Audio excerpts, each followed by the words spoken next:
सादर नमस्कार, राम राम सा। आज एक कहानी आप सभी को सुनाते हैं, अपने धर्म के निर्वाह की कहानी। महाभारत युग के धृतराष्ट्र और संजय की कहानी, जिसमें संजय हाल सुनाता है युद्ध के मैदान का। धृतराष्ट्र कभी अधीर उठते हैं, कभी प्रसन्न और कभी निराश। निर्लिप्त भाव से संजय ये देखता रहता है और स्वयं अपना धर्म निर्वाह करता रहता है। धर्म उसे अंधे धृतराष्ट्र को सभी कुछ सुनाते रहना है। आप सभी सुन रहे हैं श्री डूंगरगढ़ टाइम्स में क्षेत्र का सबसे ज्वलंत मुद्दा, जिसमें हम बात कर रहे हैं हमारे पंचायत समिति क्षेत्र के सैकड़ों गरीब परिवारों की, जो तरस गए हैं अपने छोटे से वेतन के लिए। हाँ, तो इस कहानी में धृतराष्ट्र कौन है ये आप सभी तय करें, पर संजय की भूमिका का निर्वाह श्री डूंगरगढ़ टाइम्स करने का प्रयत्न कर रहा है। ध्यान से सुने, हम बात कर रहे हैं हमारे क्षेत्र के उन हजारों श्रमिकों की, जिन्हें अधिकारियों और राजनीतिज्ञों के वर्चस्व की लड़ाई में वेतन नहीं मिल सका। हम बात कर रहे हैं उनकी, जिनकी बात पिछले 1 माह से कोई भी जिम्मेदार करते हुए नजर नहीं आया। हाँ, हम बात कर रहे हैं श्री डूंगरगढ़ पंचायत समिति के 53 ग्राम पंचायतों के उन हजारों श्रमिकों की, जो एक एक दिन बमुश्किल काट रहे हैं और यही पूछ रहे हैं कि आखिर श्री डूंगरगढ़ में धृतराष्ट्र है कौन, जो इतना होने पर भी शांत बैठा है। क्षेत्र के इस सबसे ज्वलंत मुद्दे पर क्षेत्र के नेता, अधिकारी, सामाजिक संगठन, किसान संगठन, श्रमिक संगठन, सभी की चुप्पी बस एक ही सवाल पैदा कर रही है कि क्षेत्र के मजदूरों की इस समस्या को नजरअंदाज करने वाला धृतराष्ट्र किसे माना जाए। इसी सवाल के जवाब को ढूंढते हुए मैं कपिला स्वामी आज के इस विशेष बुलेटिन में आपके समक्ष सभी तथ्यों को रखते हुए यह निर्णय आप सभी पर छोड़ती हूं, आप ही तय करें कि आखिर कौन है धृतराष्ट्र। श्री डूंगरगढ़ पंचायत समिति ही नहीं, बल्कि पूरे जिले में इन दिनों पंचायती राज में 2 पक्ष देखने को मिल रहे हैं। पंचायत समिति के प्रशासनिक अधिकारी बीडीओ और पंचायत समिति के तकनीकी अधिकारी एईएन्स, दोनों ही पक्ष अपने अपने तर्कों पर अपने आप को न्याय पर चलने वाले पांडव और दूसरे पक्ष को गलती करने वाला कौरव बताने के लिए विभिन्न नियमों के हथियार चला रहे हैं। इनमें से कौरव और पांडव कौन है यह तो समय ही तय करेगा, लेकिन हम बात करते हैं इन दोनों पक्षों के ऊपर नियंत्रण रखने वाला धृतराष्ट्र कौन है। आइए जानते हैं विवाद का प्रारंभ कहां से हुआ। श्री डूंगरगढ़ पंचायत समिति में गत 5 अगस्त को नए राजनीतिक ताकत प्राप्त करने वाले नेता के डिजाइन पर विकास अधिकारी मनोज कुमार धायल ने ज्वाइन किया। ज्वाइन करने के बाद नरेगा भुगतान की जो परंपरा चल रही थी, 10 अगस्त को उसे बदलने के लिए राज्य सरकार द्वारा 12 जून 2018 को श्री डूंगरगढ़ टाइम्स ने आज सभी तथ्य आपके समक्ष पेश करने का प्रयास किया है। सभी आदेशों की प्रतिलिपियां हमने निकाली है।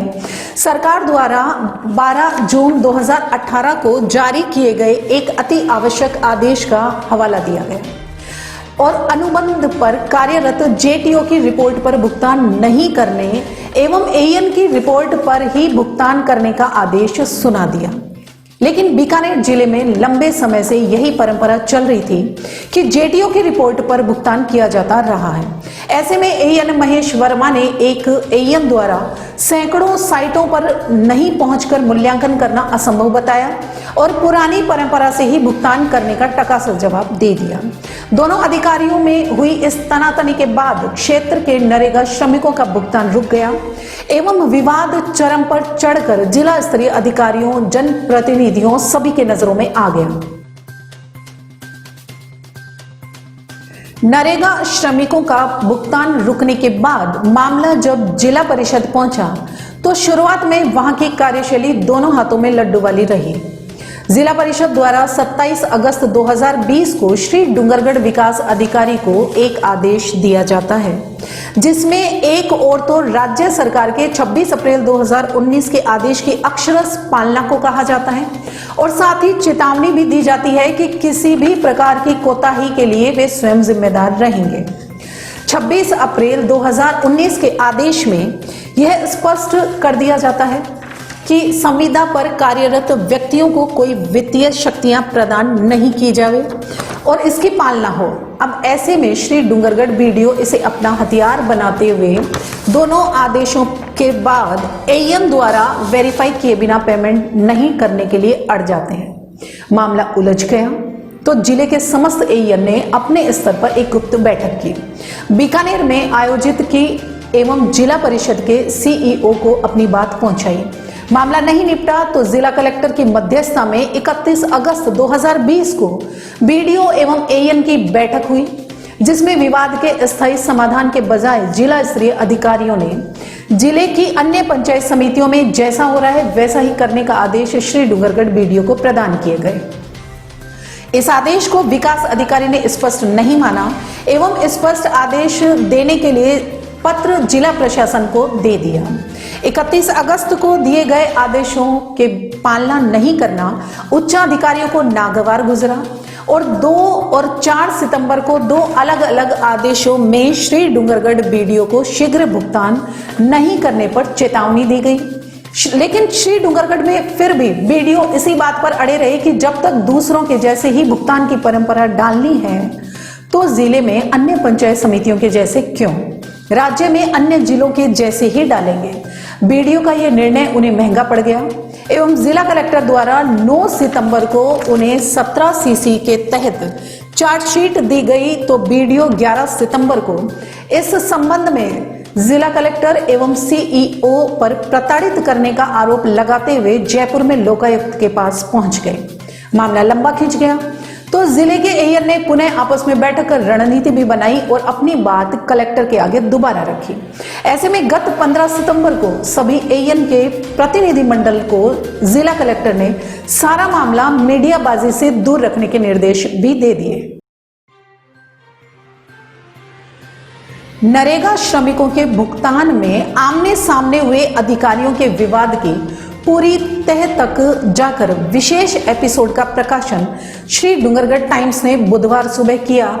मीडिया में कुछ नहीं आने देने की बात 15 सितंबर को ही तय हुई और टाइम्स ने 16 सितंबर को अपने विशेष एपिसोड में टेलीकास्ट किया और परिणाम यह रहा कि बात जयपुर तक सत्ता के गलियारों में गूंजी और आखिर श्री डूंगरगढ़ विकास अधिकारी मनोज कुमार धायल को एपीओ कर दिया गया। भले ही इससे अधिकारियों का एक वर्ग अपनी जीत माने या दूसरा वर्ग अपनी हार, लेकिन बड़ी बात यह है कि अधिकारी जो भी करें उसका भुगतान गरीब श्रमिक क्यों भुगते। भुगतान नहीं मिलने से निराश हजारों श्रमिक सरकार को कोसते हुए अभी भी जल्द से जल्द भुगतान मिलने की राह देख रहे हैं। श्री डूंगरगढ़ टाइम्स भी यह मुहिम भी इन नरेगा श्रमिकों को जल्द से जल्द भुगतान दिलवाने के लिए ही कर रहा है और गुरुवार को चार्ज लेने वाले आने वाले नए विकास अधिकारी से भी टाइम्स क्षेत्र की आवाज बनकर यही अपील करता है कि नियमों की कबड्डी बाद में खेली जाए, पहले श्रमिकों को भुगतान दिया जाए।